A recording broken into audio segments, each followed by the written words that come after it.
Hello, Pickle. Morning, world, and welcome to a wet and noisy Sunday 28th of April.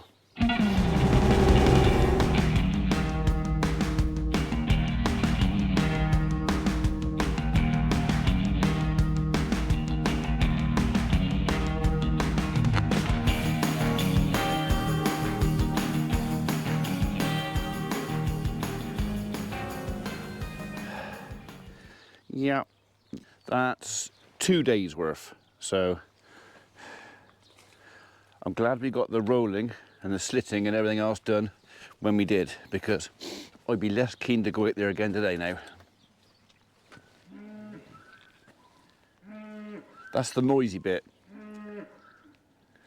That's cow number 130, which I'm thinking of renaming to Winnie. Whinging Winnie. As soon as she gets a udder full of milk and starts getting a bit tight, she'd be down there making that noise right in her calf's ear. Like, you know, the calf would be there asleep, having a quiet time, and she'd be there moving right in his ear, get up and relieve me of some of this pressure. Which would be all right if it worked, but it hardly ever does. That can go on for what? Let's put it this way, what's the time now? 10 past 7. She's been doing that since 10 past 6 this morning. And obviously the calf, it's Sunday. Calf don't want to get up. Right, well, you wouldn't believe. That was a clean bed yesterday. And that's all down to, it's raining again. And the bed just does not last anywhere near as long when it's been raining. So yeah, we're gonna have to come in here and clean this out again.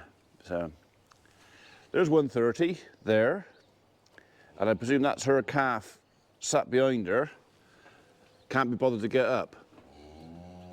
Why can't you take that outside and do it out there? Hey, why can't you do that? Noisy. Hello, mate. You all right? You all right? Hey, you all right?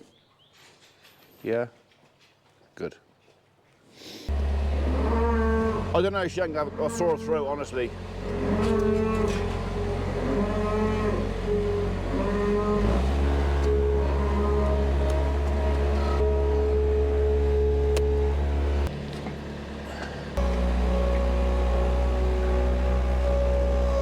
It's raining, which means I'm about to get my nice clean skid steer where to put the bucket.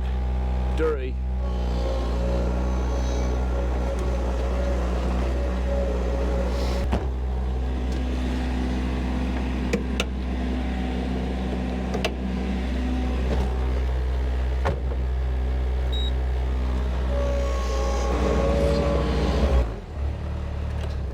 Right, I'm gonna do the yard for these guys first, because that's a short job. And then I'll go to have breakfast, and then we'll come down to everything else.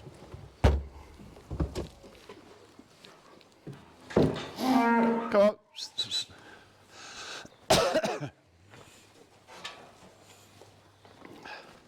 Come on. Come on.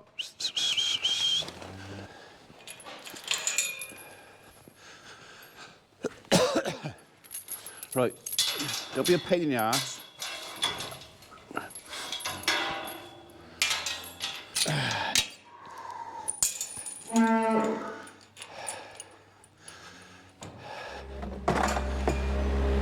We'll get a bit out from under the gate,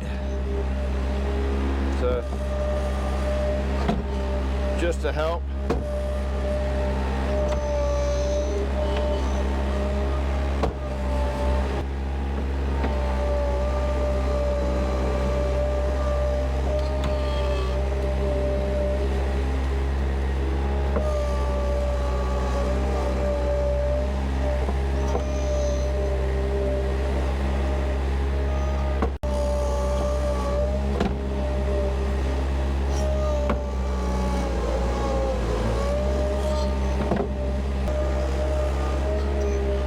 Huge quality to come out today. We did this only a couple of days ago, and refreshed yesterday as well. So there's not an awful lot to come out, but because we've got a bug in the barn, I kind of got to make that extra bit of effort, especially as now it's wet again, to provide a clean wet bed. A clean dry bed, especially for the calves. We talked about liming the floors. Apparently lime doesn't have any real effect on coccidiosis. There is some ammonia based disinfectant, but apparently it's particularly nasty stuff, and whether or not I'm qualified to put that down, or it needs something else, or we start the regime of calving next year on the lookout for cocci, and we treat the individual cases as they arrive. You know, if something becomes suspicious, we then treat it. So that's a bit more proactive. And the only thing really we have to do to keep an eye is fecal egg counts. So that would be like once or twice a week, taking poo samples into the vets, and they'll put them under the microscope and they'll look at it. And it's a case, if we don't treat, if we don't have a problem, I mean, this year I think the wet has played quite a large part in our problems, because it's not just us. If it was just us suffering with this, I'd be a lot more concerned, but apparently cocci has been rife this year all across, well, southwest, I understand. So it's it might just be environmental, as in the weather, but the thing is, it's in the shed now. It's here. So just extra vigilance. So I think part of our problem was we've got a lot more stock in the barn this year than we have had in the past. That lot there, the 19 in there, most of them, we never planned on keeping them. They were going to be going for sale.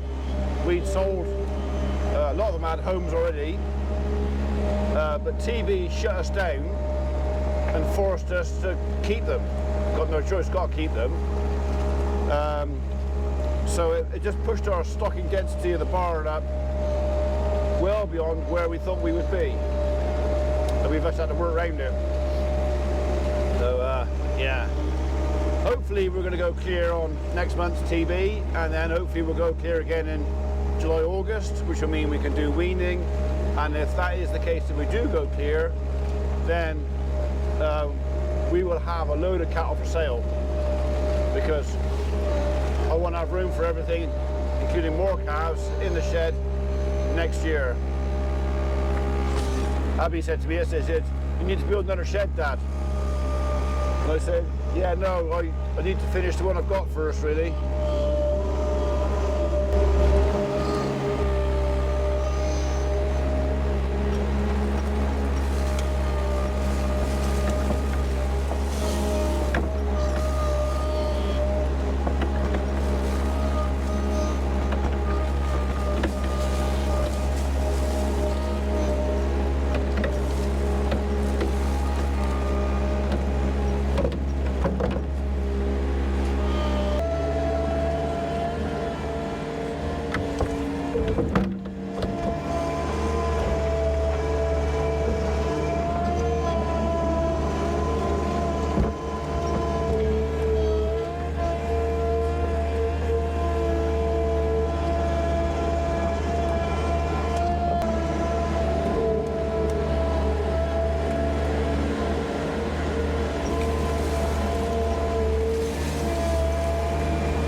that side done. And, oh, might have a bit of time to put some straw next door as well. If I can get one shed done, bonus. Have I parked that too close? No, we're all right. All right, you lot. You can come back through here. We'll open that a little bit.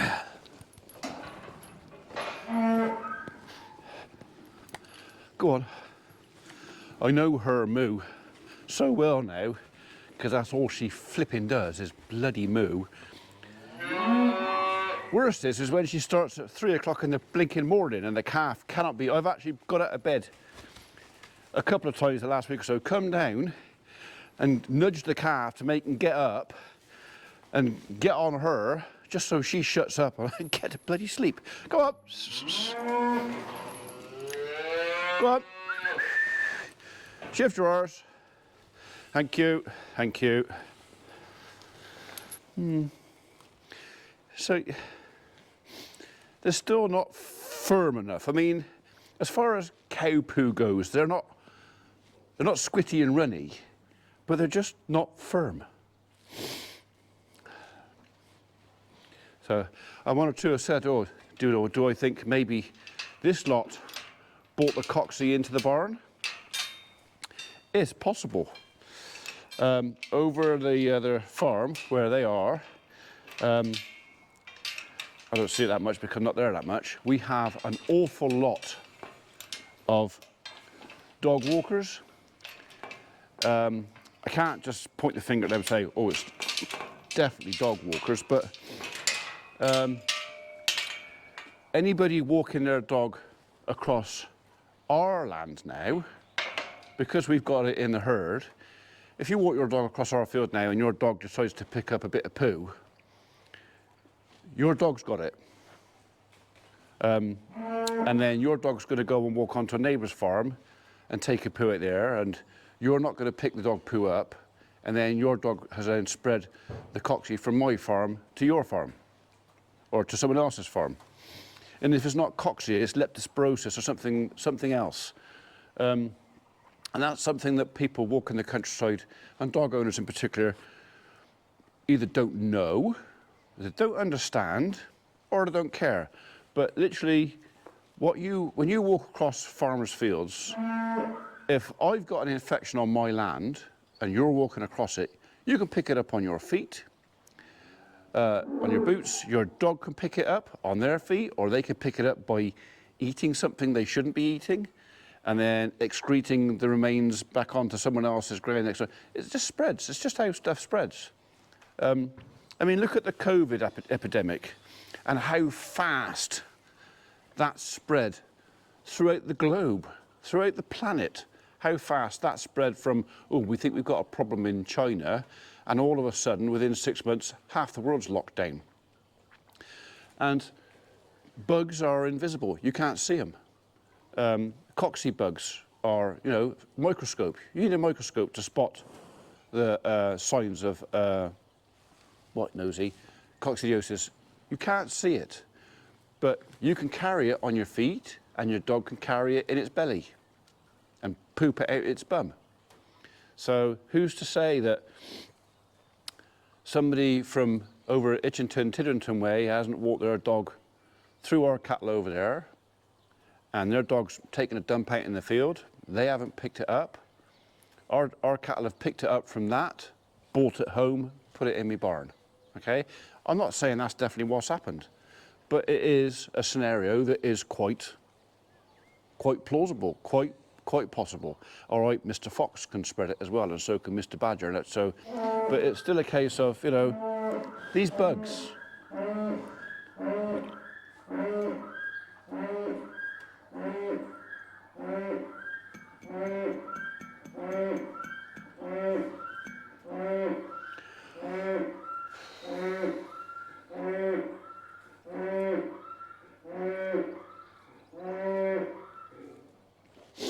Anybody want a cheap cow?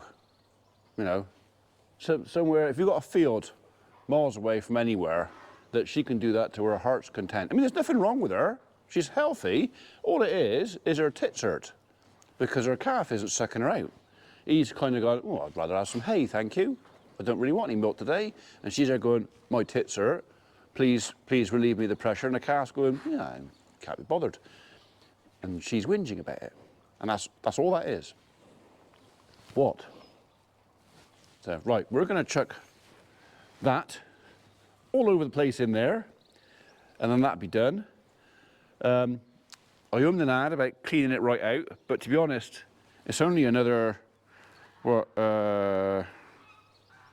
what's it, 28th, 2 weeks, and all this lot are going outside, and then I can just have the whole lot out. I did say that lime isn't going to do much for Coxie, but it will kill other bugs, so we probably still are going to lime. I think the idea is we're going to come in here, I'm probably going to get the guys to help as well, because there's a lot of it, and we're going to steam clean all the walls, all the gates, we're going to clean out the water tanks, we're going to steam clean then, we're going to steam clean that, we're going to steam clean that. We're going to have a couple of days of steam cleaning, and we're going to, that's one thing that will kill Coxie, is really, really, really, really hot, well, steam. Steam kills it. The only thing it won't work on is our gravel floor. I can't steam clean the floor because it's gravel. So we'll lime that. So we'll do everything we can, but that's a job for the summer before we start bringing like hay or anything back in here, because it's quite likely we'll be storing straw in here again and hay, because hopefully most of this lot will be gone. So all the heifers I'm going to sell, a couple of the steers I'll keep, but other than that, they'll be gone. There's a couple of cows and calves, which we're probably going to sell, and we're just going to basically have a bit of a thin down and have less stock in here for next winter. So the barn's overstocked. I don't want to do it again. But the barn's overstocked because of TB. Right, less chat. Let's get on and do some work.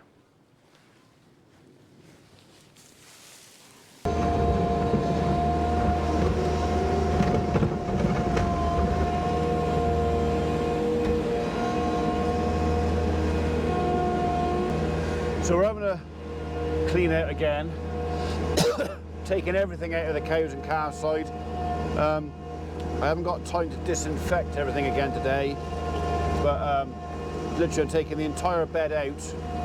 I've got to go and get some dehydrated lime. I meant to pick some up Friday, forgot all about it, so I'll try and get some tomorrow or Tuesday, and then when I do this again the next time, we'll go over the floor with dehydrated lime. Like I said, apparently it doesn't do anything to the Coxie bug, doesn't kill the Coxie bug, but the thing is, they've been in there so long, there's bound to be more bugs and bacteria than just Coxie in there. And it might be one of those things where we have a calf that's suffering with one bug, and they can cope with one, you know, their own immune system can manage one. But if you get multiple different bugs, it's a bit like sort of, if you catch a cold, it's not very nice, but you get over it. But if you catch a cold and then catch the flu and then catch COVID as well, well, then that becomes pretty serious. So we'll line the floor and kill the other bugs. They've only got to deal with the one which they've been dosed against, and hopefully that is working.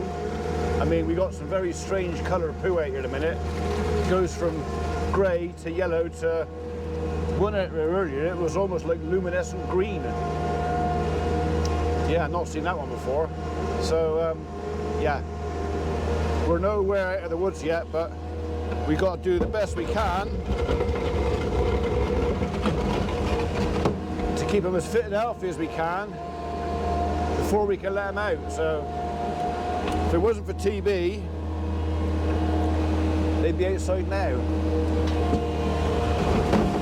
Speaking of TB, I went for a little wander yesterday afternoon around my farm and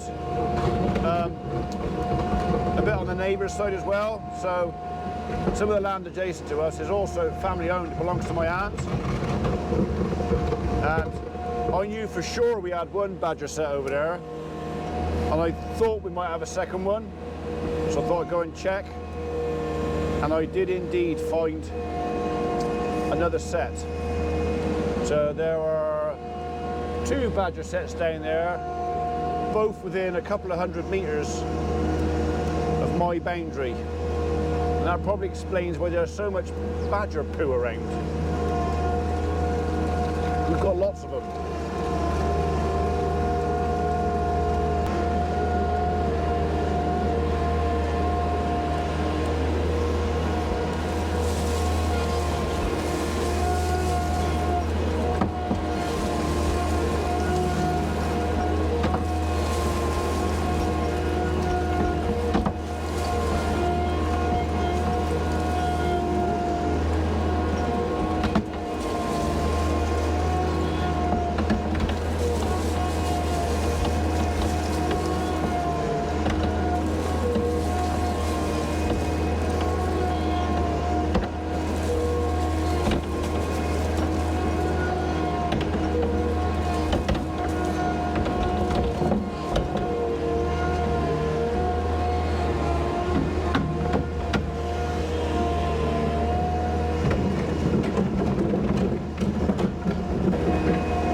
That's better.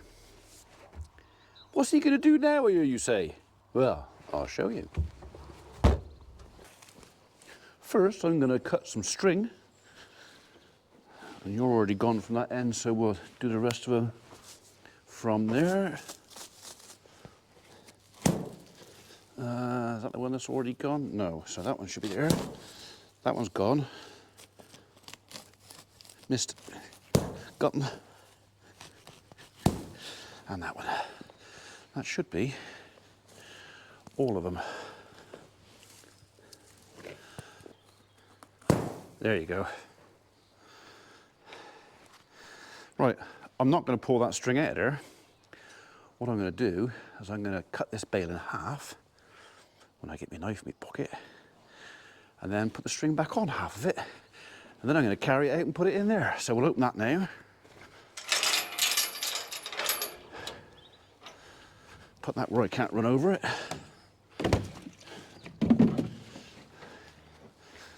All right, is he going to go by hand? No.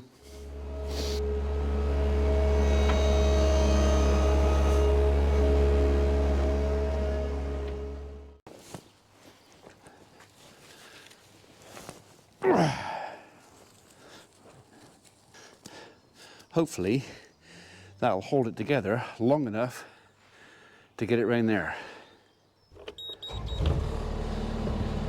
I'll pick it up from near the bottom, I think.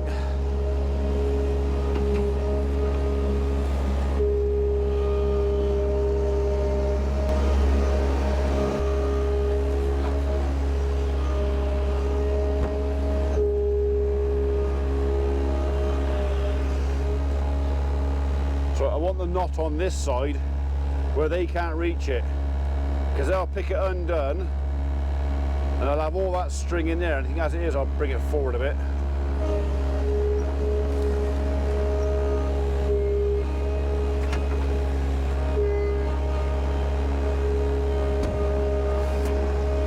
That's better. They can't reach it now. Right, let's chuck some of this about.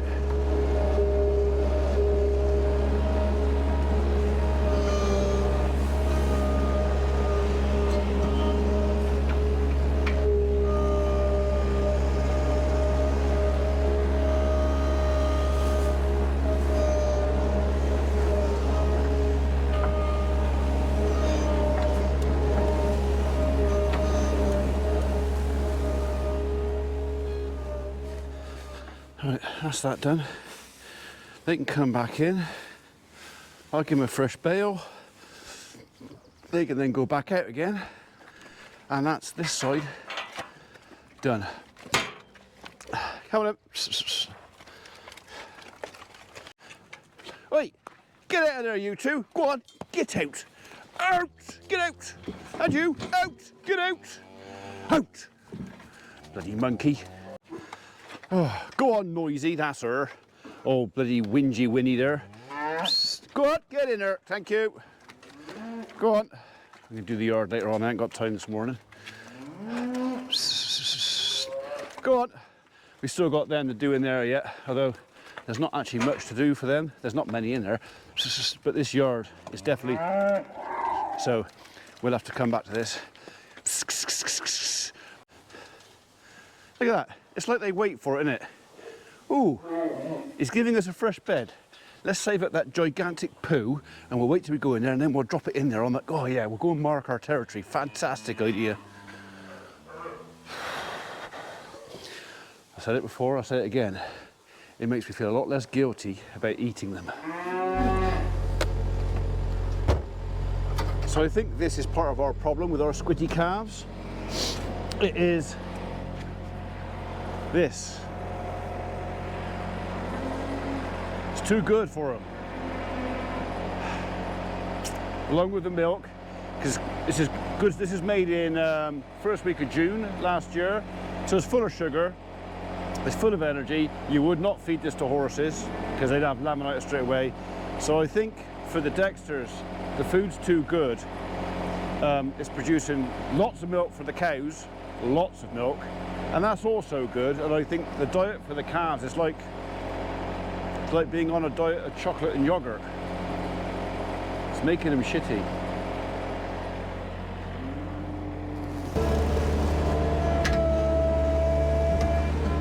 Oh, come on. There you go. Right. We're going to put you temporarily in there. And we're going to have you, because I bet you've got a dirty bottom. Have you got a dirty bottom? Yeah. You have got a dirty bottom.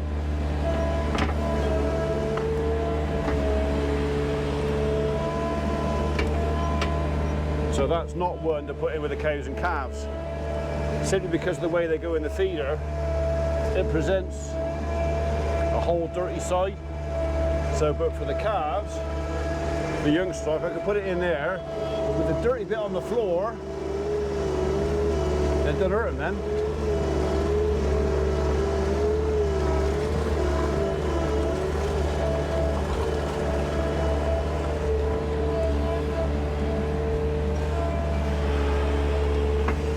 Just out of reach to begin with.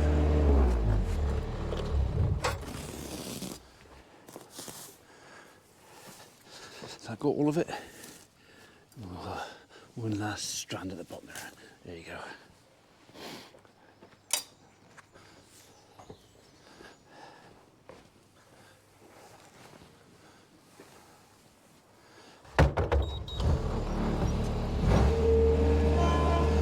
Mind your heads.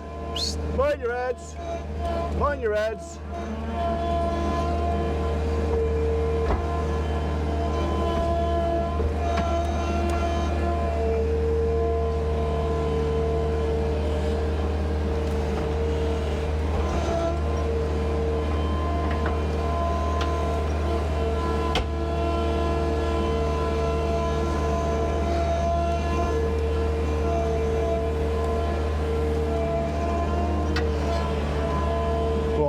Break. That's better. Now we got it. Now we're sucking diesel.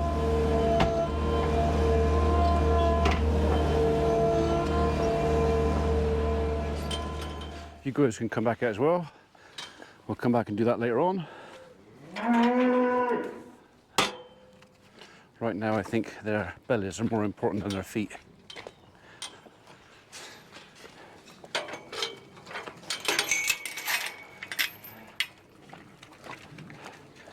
That's what 15 mil of rain can do in 2 days. That was 2 days ago. They were lying in that, out there, lying, bathing in the sun, and it was dry. Just that bit of rain turns it into that. Hello, sweet pea. How are you? All right? Yes, Mary, she's beautiful.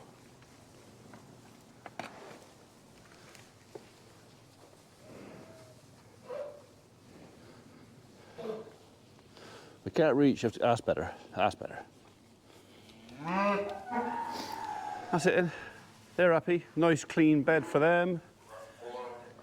Nice clean bed for the little Lunagons as well. So that's scratched right down to the bare stone, layer of wood chip, and then straw on top. Yeah. Cozy, isn't it?